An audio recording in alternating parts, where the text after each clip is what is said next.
Hey there, friends.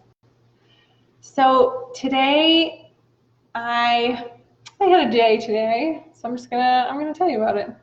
I have been looking for a tool to help me analyze and report on QuickBooks data.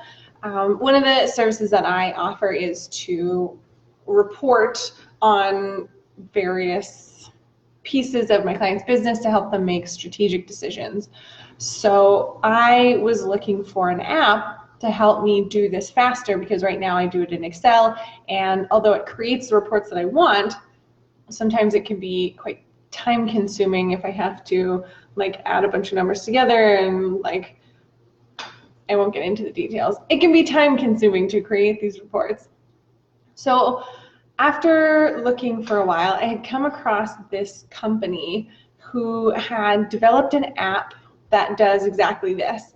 It allows you to ask a question. You type in a question and it spits out the answer, which sounds easy, but when you're talking about financial data and you're asking things like, show me sales by month for the last 12 months or something like that. That's maybe not a great example of complexity, but so I'm able to use this app to create dashboards and reporting for my clients. It will generate graphs and it'll visualize this stuff, so I can say compare sales and refunds by quarter for the last 8 quarters, and it shows me a graph and it's got sales and it's got refunds. It's so cool. Oh man, it's so cool. And we can see it and we can be like, oh, sales went like this, but refunds went even steeper. Oh, that's interesting. Let's go look at that. So super cool. I get super excited about this stuff. And it is cool when it works. But like all technology, it's not super reliable. I have been trying to learn this system for a few weeks, and I've had a couple of training sessions with their team members, their staff, and I am super frustrated with this system. I have seen glimmers of hope, and it's just what they're promising is amazing. It's amazing. And I have looked into other apps to be able to do this, but I can't find anything that won't cost a small fortune every month. So I keep going back to this one app, but at this point it costs me more in time, because it's, I could do this in Excel faster, but I really want this to work.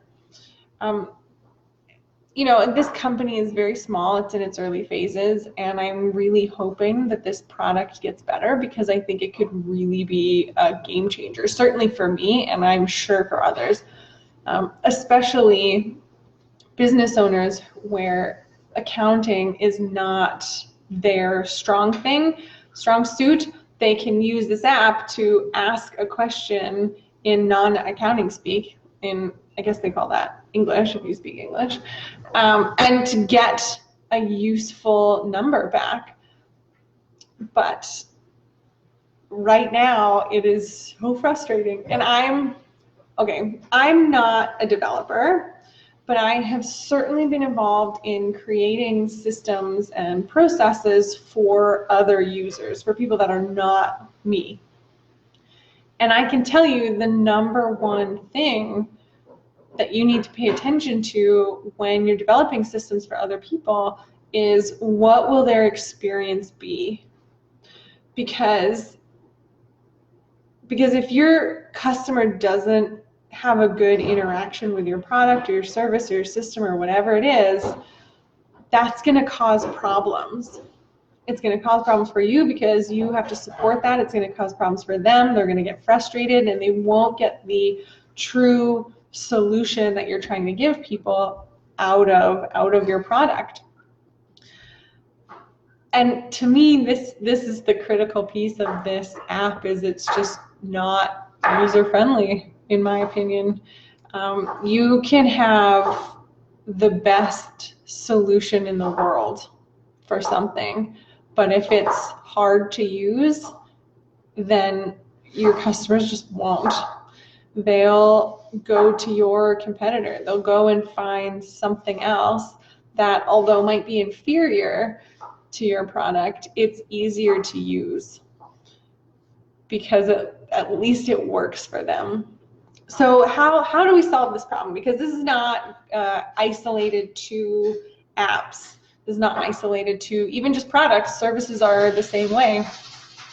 How do we solve this problem? We need to be obsessed with our customer right from the beginning. So during every step of development, we need to be thinking about what will the customer experience be here? How can we make it better? How can we make it easier to use? How can we solve their problem? And the best way that I think to do this is to create prototypes. Even if you have a service, create some package that you have, or create something that you're going to sell, and get feedback from people, from real users, not other people in your industry, not your friends and family. Well, maybe friends and family if they're truly a user, they're truly your target market. But get those people to really try and break whatever it is that you're going to sell, and take their feedback and iterate your prototype, like create a new prototype or change it based on the feedback that you got, and repeat, go back to the market, find out how does that work, until you get to a point where you're ready and that product is user friendly. That is, they call that rapid prototyping, I'm pretty sure. I might not have used that term exactly correctly, but that is the best way to go about getting your package ready to go. It's that 1,000 pots thing, where like you have a group of people that are learning how to make pots, and you split a class, and you split that class into two, and you tell one half to make the perfect pot, and you tell the other half to make like 100 pots or 1,000 pots or something like that. And ultimately, the group that makes 1,000 pots is going to end up with the better pot, because they've figured out what doesn't work by doing it. So that is what I have for today. Create prototypes, test them, and repeat. I would love to hear your thoughts on this. How do you go about creating a new product? Or have you been frustrated with a product that you felt wasn't tested properly? I would love to hear about it. I will see you tomorrow.